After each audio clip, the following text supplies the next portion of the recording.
Hola amigos, welcome or welcome back to my YouTube channel. I hope that you are having an awesome day. Today I'm going to talk to you about all the books I read in January. Before I settled down to film, I just wanted to go and check that the dogs were okay and that hopefully they wouldn't disturb me.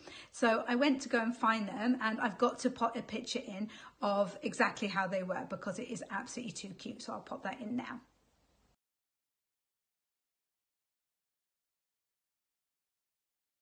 Aren't they just the cutest, all cuddled up next to each other? So adorable. Anyway, I had a really good reading month in January. There's a couple of books which I'm reading, which I haven't finished and I won't finish for a while, so I haven't included those in here. One of them is the Stoicism book, which I spoke about before in a previous video, I think. But basically, it's like a page a day for the whole year, where there's a quote from a Stoic philosopher, and then the author of the book, who I believe is called Ryan Holiday, kind of does a bit of a commentary on it. So I'm really enjoying that and doing like a page a day.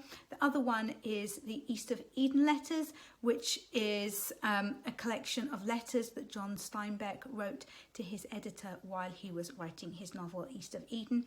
I'm enjoying that, but it is, because it's not edited at all, it's literally like his warm-up exercise before he wrote. So it is quite repetitive in places. So I'm just reading like a little bit of that every night so that I don't get bored with it.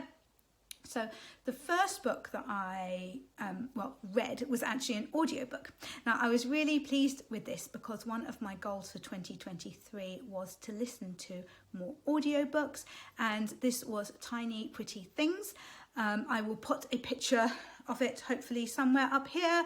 I've never done that before. We'll see if we can manage it. If I do, give me like a clap emoji or something down in the comments, because I will be very proud of myself if I manage that.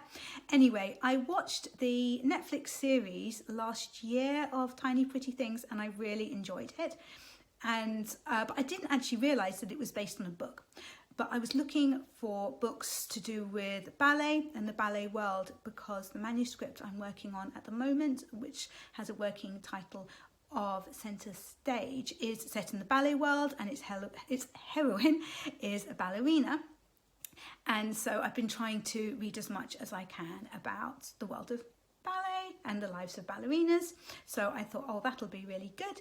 I do struggle with audiobooks in general because my mind just wanders. I think if my eyes aren't physically looking at the page and doing the reading, if you like, my brain just goes, oh, this isn't reading, and it wanders off. But I did manage to stay focused during this story. And so, yeah, I was really, really pleased that I listened to all of it. And yeah, it was good. It's a YA novel set in a ballet school. As I said, it follows 3 ballerinas and is told in the first person from each of their points of view in alternating chapters. So I would really recommend that if you do like young adult and you're interested in kind of teenage girls and the ballet world and things like that. Yeah, it was really good. I was a bit disappointed in the ending, but apparently it is part of a series.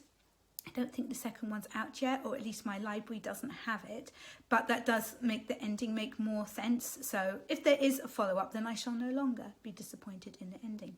With physical books, this is in no particular order.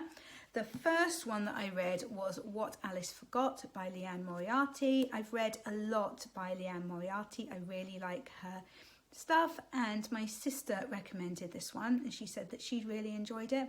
So basically it's the story of Alice. At the beginning of the book, she has a fall at the gym and she hurts her head, and she comes to and she can't understand why she's at the gym, and she thinks that she's still 29 years old and pregnant with her first child. But she's actually 10 years older than that. In reality, she's 39. She's got 3 children, and she's not getting on at all well with the husband that she adored when she was 29.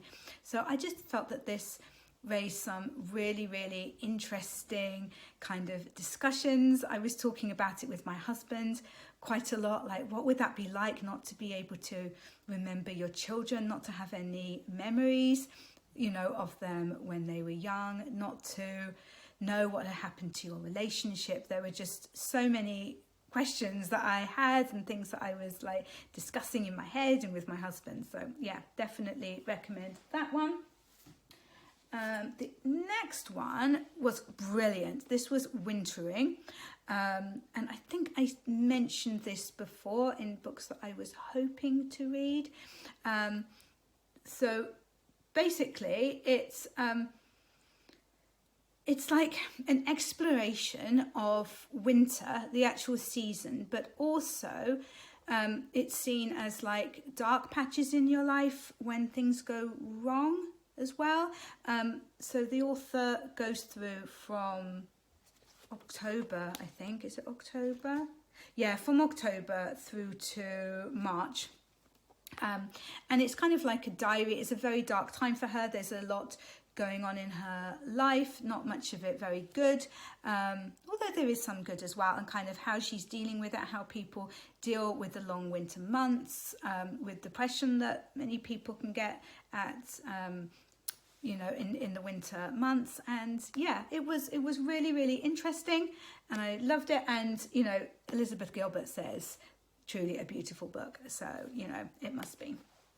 If you don't take my word for it, take Elizabeth Gilbert's word for it. The next book, this was actually the first book I read this year, I think, with Stolen Kingdom by Bethany Atazada, who has a YouTube channel as well. So I'm really wanting to read books by other author tubers this year, and this was the first one. It's quite hard for me to get hold of a lot of author tubers books here in the UK because I don't like reading ebooks really. I like to have physical books, and because most author tubers are American and publish in America, the books are very expensive to buy in the UK. But this one of my sons got me for a very good price for Christmas, so I was really pleased with that.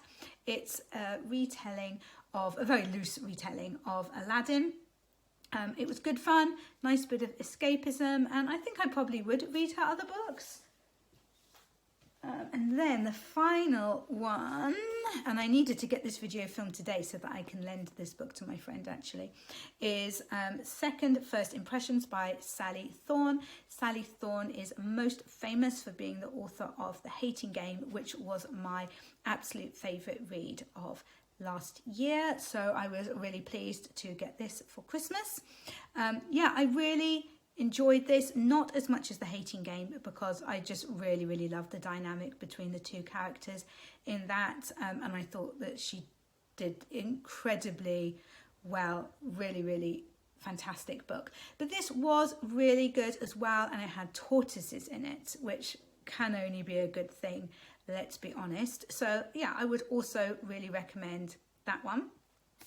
I have just started I can't remember what it's called, but basically 3 novellas by Ali Hazelwood, the author of The Love Hypothesis, have been put together into one book, and that's what my boys gave me for my publication day a couple of weeks ago, and I've just started reading that. So I haven't finished it for this month, but I will be excited to let you know what I think about that next month, because I'm not normally such a fan of novellas, because I just don't think that you can develop the characters as well in them. Having said that, I have written a couple of novellas myself, which are obviously brilliant and you should read. They are free on Kindle Unlimited, so make sure that you download those. Anyway, thank you very much for joining me for this little roundup of what I've been reading. I would love to know what you guys have been enjoying as well, if you've got any recommendations. I especially enjoy romance, obviously, but fantasy as well, and I do enjoy non-fiction. Oh, and I also like historicals. So yeah, if you've got any recommendations, please put them down in the comments. Make sure that you like this video if you haven't already, because it makes such a difference to my channel, and subscribe if you would like more content like this. I will catch you in the next one.